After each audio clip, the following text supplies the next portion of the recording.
The Sunday shot has come to Canberra, people. We are here for Conrad's Punters Politics fundraising dinner, where Conrad is trying to raise enough money to employ a lobbyist for you, the people. So we're here to help him do just that. So it's already all happening, and people were lining up, champing at the bit to get in. So it's pretty exciting. I'm impressed. Red carpets are rolled out. Regular punters are ready to lobby politicians just like corporations do, just like lobbyists do. They have spent money to get special access to politicians. So I hope that tonight I can give them special access to politicians. We have already spoken to a few very worthy people and organisations who are here representing kids just coming out of custody, things like that, hoping to actually get the ear. So it's not all satire. It is actually going to happen here tonight too. Yeah, I hope so. I hope regular punters can see how the system works. I hope we can try and gear it to our favour, but I really hope that creating such a spectacle like this will make politicians think twice that, hey, maybe taking cash to take special meetings, maybe we think that's corrupt and maybe we should stop it, is the ultimate aim. And today we're really battling against the Nationals dropping climate again, keeping us talking about will they, won't they, climate. Nah, we want to talk about cash for access. We want to talk about how politicians take money, political parties sell tickets for $15,000 to have a fancy three-course dinner with whoever's paying the price. So tonight, if democracy's for sale, we're putting in a bid. So you two were first through the door, very keen, and you've got special yellow lanyards. Tell me what that's about. Okay, so we're one of the sponsors, Funky Pies.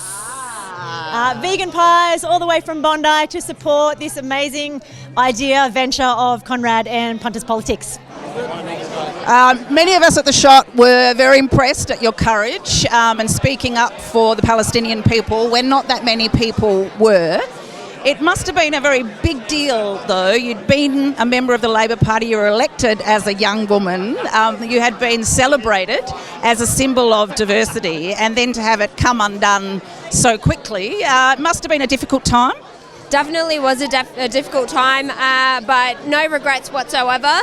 I hold on to the principles of justice and integrity very strongly, and justice for all people. So in this case, it was the Palestinians. Tomorrow it can be someone else, but that fight never stops. Do you still have the preference whisperer working for you? No, actually. He's actually left the office a few months ago. I've got a new chief of staff, but, going strong this term. So we've got some, I think, early possibilities for best dressed here tonight. You've made a bit of an effort, all of you. Can you talk us a little bit about what you've chosen to wear? Well, I am the designer of this wonderful patch. I've decided I'm going just as money. I thought money. So I've got money here, I've got jewels here, and I've got money here. So that's my look. Money, in fact, is what you've got. Whereas you've gone the embracing the fossil fuel look. Yeah, the real estate Scott Morrison.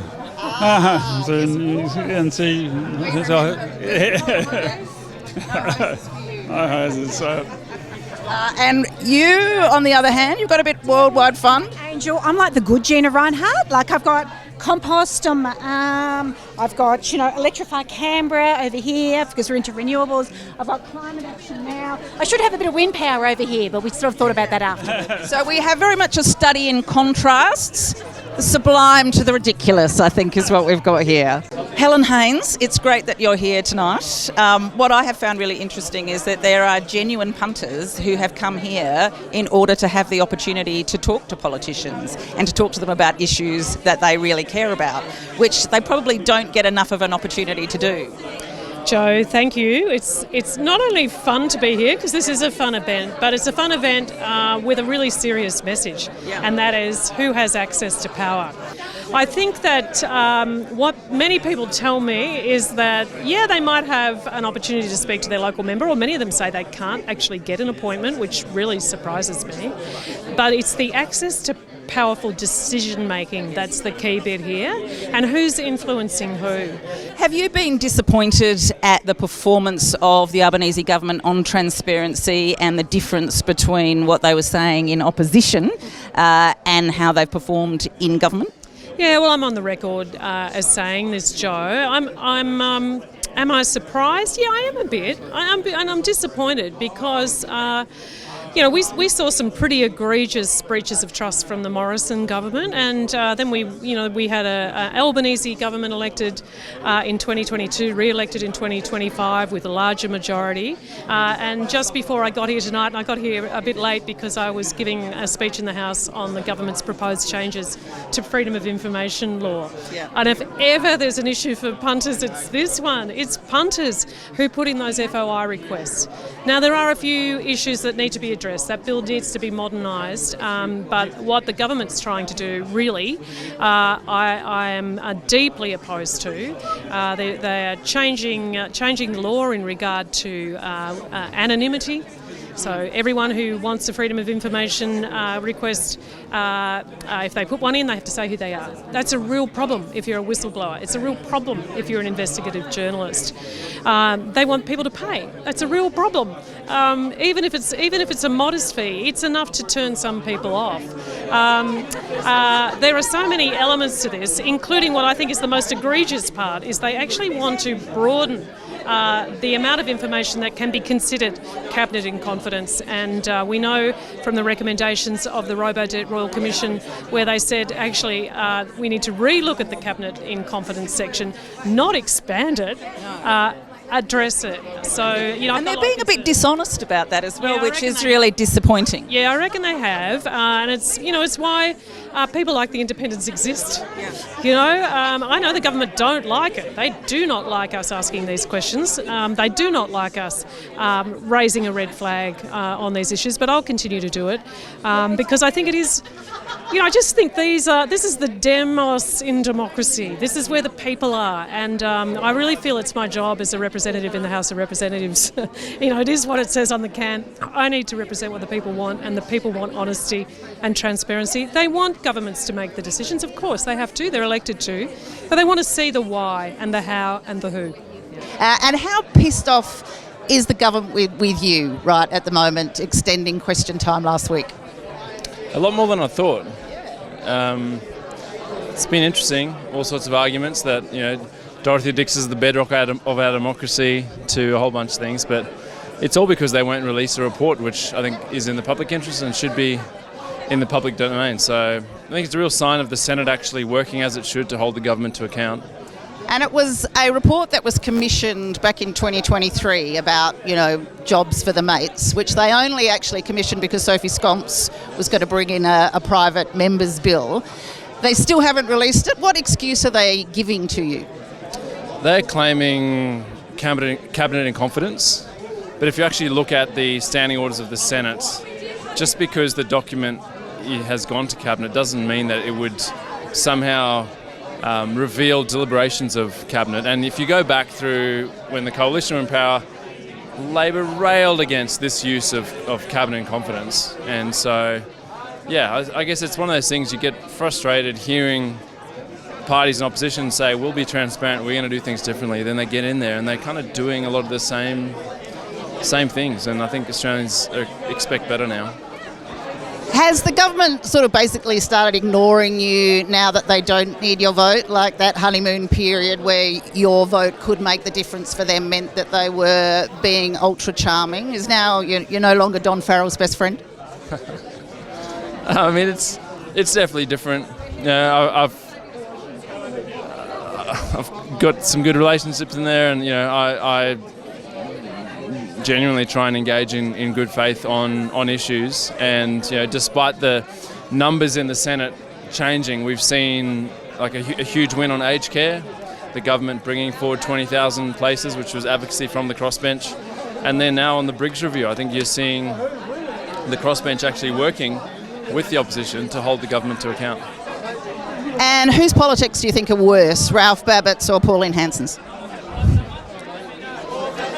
Yeah, we just had a vote in the Senate where my motion was to set aside uncontracted export gas for Australian manufacturers, businesses and households.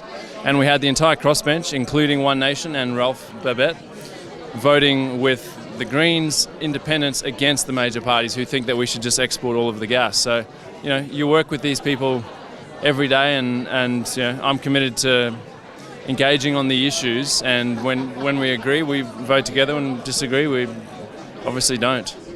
So I think there has been quite a groundswell of negativity about the Chairman's Lounge of Qantas. Yeah, Chairman's Lounge, it's on the nose. There is a Virgin one too, though. Yeah, and apparently, though, someone at my table told me if people knew how good it was, they'd be even more furious. Yeah, sorry about that. So you're now an independent, but you were with the Jackie Lambie Network. What the hell happened? Jackie happened. Yeah, anybody that loves Jackie and enjoys who she is as a politician, as a human being, try being married to that. Yeah, nah. You were lining up ready to come in, champing at the bit, which is an appropriate metaphor for today being Melbourne Cup Day. What brought you along? Just general fans of Conrad? Yes, I think it's great. I'm really glad he's in the scene, and it's terrific to have someone independent like him challenging, and particularly on this issue about lobbying. It's just ridiculous, and I hate it, and I think I should be able to get a lobbying pass. Why can't I? So congratulations on your attire. Very smart. Very pleased to see that Canberra's keeping up the sartorial stakes. We know about the yellow lanyards, another sponsor. Yeah, and Basuta too. So you're letting the side down a little bit, I have to say, with the mismatching, but that's okay. That's okay. So you guys, first of all, you're ordinary punters. What brought you here today? Yeah, definitely coming along with them. But also, yeah, I think it's outrageous that people can pay so much to lobby politicians. I think we should have more transparency and more accessibility to our politicians. Yeah. So we're going to have our own lobbyist, it seems, roaming the streets of Parliament House. Is that part of the attraction for you? 100%. We're going to get more money into politics, fund our politicians more privately. We need to have some good money in politics to try and outweigh the bad. You brought some good money into politics, though, by sponsoring tonight. Tell us about your organisation. So it's not my organisation, it's Michael's organisation. I'll let Michael speak. So I run a not-for-profit in the justice space. So we house kids that are coming out of custody. Just here to really advocate for the problems that really start at the top up in Parliament, and the policies that are really creating systemic disadvantage for young people. Yeah. So you're here on quite a serious issue then, and hoping to actually get the ear of some of the politicians who are here tonight to raise these concerns. Correct, yeah. Great. Well, let's hope we can. You've got some of the good guys here tonight. A couple of the not so good guys as well, but we'll see how we go.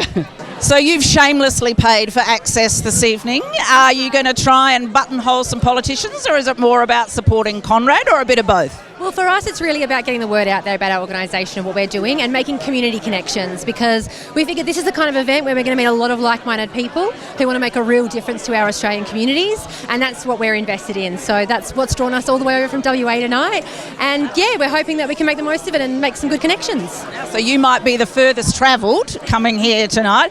So tell us a little bit about your organisation. The Affordable Housing Action Initiative has been formed by a range of multidisciplinary individuals, and we've come together around creating a housing first movement in Australia. So we've recognised that the housing crisis is essentially a catastrophic failure mode for society, and it's crashing, and not enough is being done to rectify it, so we've stepped up to do it. Yeah.